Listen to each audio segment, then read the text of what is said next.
Hello everybody, we are today in Cleveland, Ohio, and as you can see we are in front of Severance Hall, the home of the Cleveland Orchestra, and I'm here with the great Brett Mitchell. Oh my. This is part 2 of a little interview series we are doing together. The first part was all about China. This part will be all about you as a conductor. And I would like to ask you first, what was your most memorable concert in this past season? Oh jeez. What did you enjoy the most? What would you say? Maybe the audience enjoyed the most?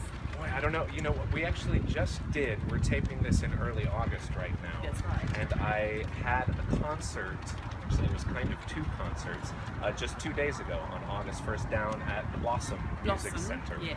which is the Cleveland Orchestra's summer home. Now, they also do the Kent Blossom Festival, the Kent Blossom Summer Program, yes. which is the kind of educational arm of the Cleveland Orchestra during the summer. And so it's a great treat for the staff conductors of the Cleveland Orchestra, although there's only one of me right now. But we get to work with these fabulous young musicians when they come together at the end of the festival and form a chamber orchestra.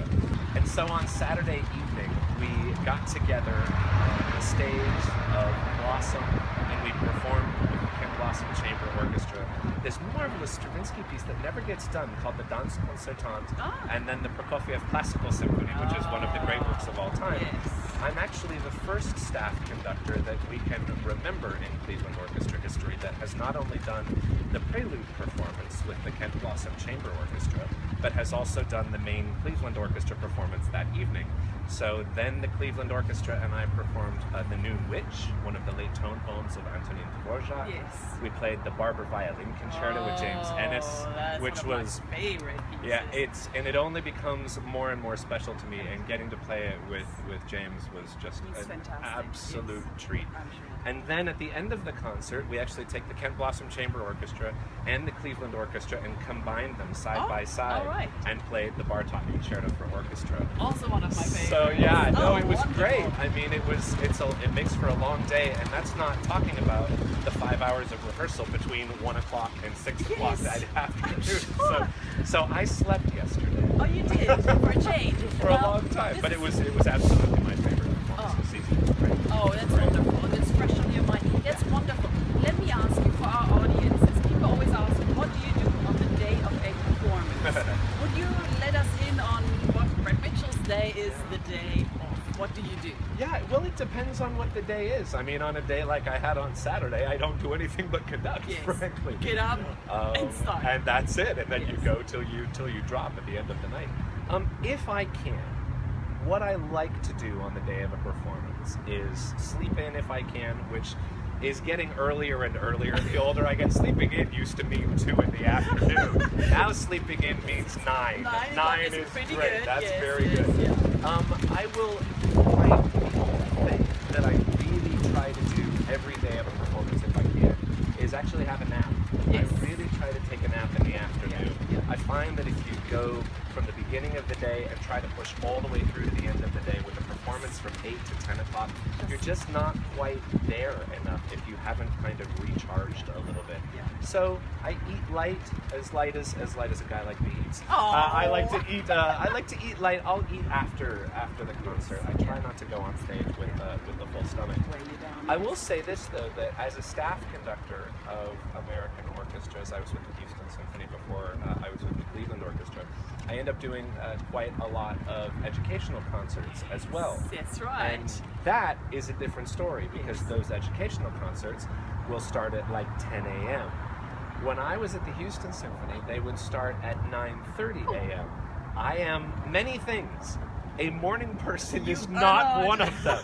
And so I made the mistake my first year in Houston. It was like my first day of doing these educational concerts. Started at 9:30, and I got up, I think, at 7:30, and I went on stage. I was not awake. I was not awake. So I know now that on performance mornings, I'm up about 4 hours before the performance. 4 hours. But just because you really have to kind of wake up, and it takes a while to get there, especially for somebody that's not a morning person. That's right, that's right, that's excellent. Yeah. Looking ahead into the next season, what projects do you have that are fun, that are intriguing, new, challenging, frightening, whatever. Tell us a little bit about. Well, I find that they're only frightening. Any project is only frightening if you haven't prepared. Oh, if you prepare, there's nothing scary about it, right? I like it's that. only frightening if you're not prepared. Yeah. So, what projects am I excited about? Another great season ahead with the Cleveland Orchestra Youth Orchestra, which is just such an enormous privilege to be able to work with them.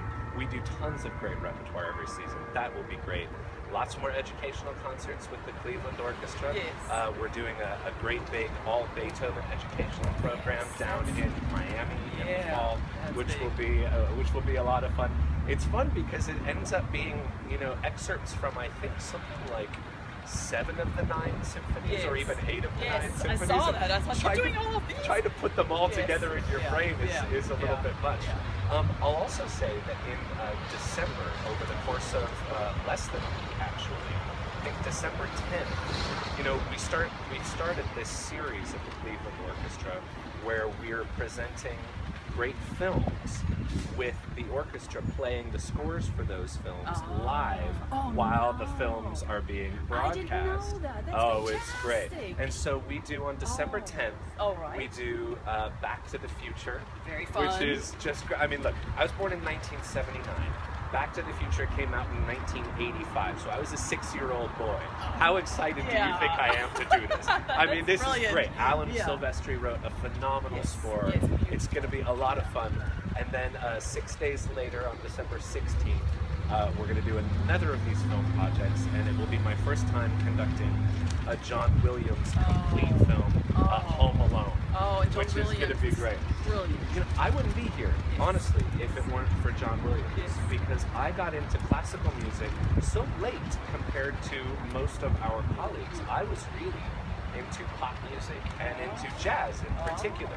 I played jazz all the way through my undergraduate degree. I was studying music composition and classical piano and all of that.